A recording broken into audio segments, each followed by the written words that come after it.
ফেরেশতারা যে 10 ব্যক্তির জন্য দোয়া করেন: 1. সালাত শেষে অজুসহ নিজ স্থানে অবস্থান করা। সালাত শেষে অজুসহ যেসব মুসল্লি স্বীয় স্থানে বসে থাকে তাদের জন্য ফেরেশতারা দোয়া করেন।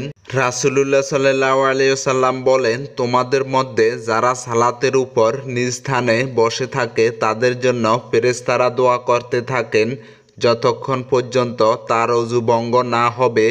তারা বলে, হে আল্লাহ, আপনি তাদেরকে ক্ষমা করে দিন এবং হে আল্লাহ, আপনি তাদের উপর দয়া করুন। মুসনাদ আহমদ, হাদিস নাম্বার 6727। 2. রোগী দেখতে যাওয়া। যারা রোগী দেখতে যায় বা রোগীর সেবা করে তাদের জন্য ফেরেশতারা দোয়া করেন।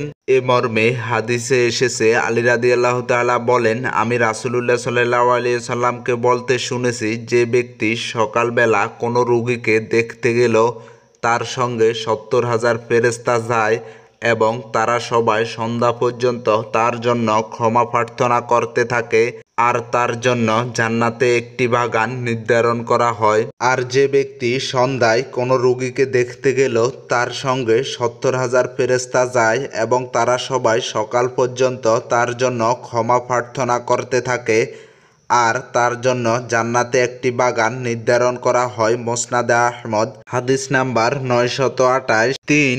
অজু করে ঘুমানো। রাসূলুল্লাহ সাল্লাল্লাহু আলাইহি সাল্লাম ইরশাদ করেছেন, যে ব্যক্তি অজু করে রাত যাপন করেন তার শিয়রে একজন ফেরেশতা রাত যাপন করেন। তিনি যখন ঘুম থেকে জাগ্রত হন, কোনো বর্ণনা মতে যতবার ঘুমের ভেতর নড়াচড়া করেন তখন ওই ফেরেশতা বলতে থাকেন, হে আল্লাহ, অমুককে মাফ করে দিন, কেননা তিনি পবিত্র অবস্থায় রাত যাপন করেছেন। সহিহ ইবনে হিব্বান, হাদিস নাম্বার 1051। 4. মসজিদের প্রথম কাতারে সালাত আদায় করা। বারা বিন আযিব রাদিয়াল্লাহু তাআলা বলেন, আমি রাসূলুল্লাহ সাল্লাল্লাহু আলাইহি সাল্লামকে বলতে শুনেছি, নিশ্চয় আল্লাহ প্রথম কাতারে সালাত আদায়কারীর প্রতি রহমত বর্ষণ করেন এবং ফেরেশতারা রহমতের দোয়া করেন।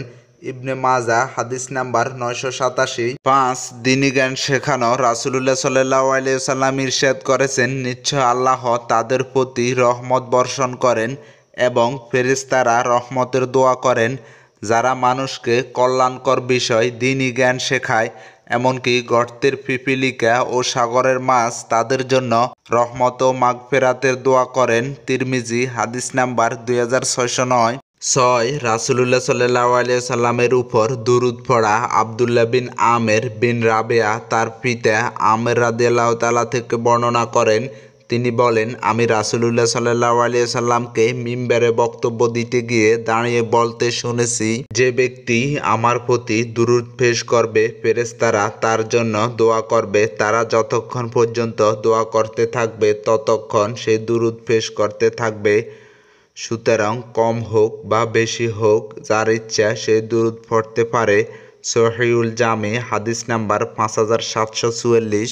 7. দোয়া করলে দোয়া পাওয়া যায়। রাসূলুল্লাহ সাল্লাল্লাহু আলাইহি সাল্লাম বলেছেন, কোনো মুসলিম তার অনুপস্থিতিতে ভাইয়ের জন্য দোয়া করলে তা কবুল করা হয় এবং তার মাথার কাছে একজন ফেরেশতা নিযুক্ত থাকে।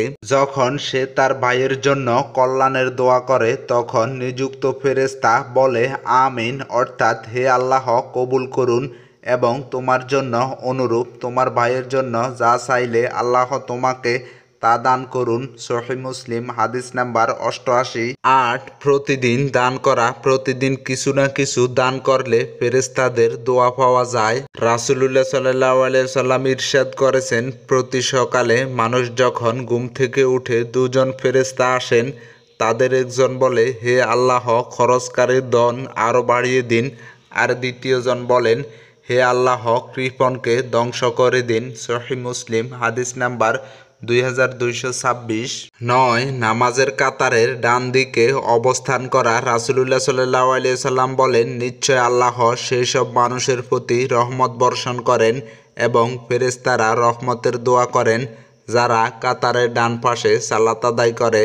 আবু দাউদ, হাদিস নাম্বার 578। 10. কাতারের মাঝখানে খালি জায়গা পূরণ করা। রাসূলুল্লাহ সাল্লাল্লাহু আলাইহি সাল্লাম ইরশাদ করেছেন, নিশ্চয় আল্লাহ তাদের প্রতি রহমত বর্ষণ করেন এবং ফেরেশতারা রহমতের দোয়া করেন যারা কাতারের সঙ্গে মিলিত হয়ে সালাত আদায় করে। আর যে ব্যক্তি কাতারে ফাঁকা জায়গা পূরণ করে, আল্লাহ এ কারণে তার মর্যাদা বৃদ্ধি করেন। ইবনে মাজাহ হাদিস নাম্বার 985। মহান আল্লাহ আমাদেরকে আমল করার তৌফিক দান করুন। আমিন।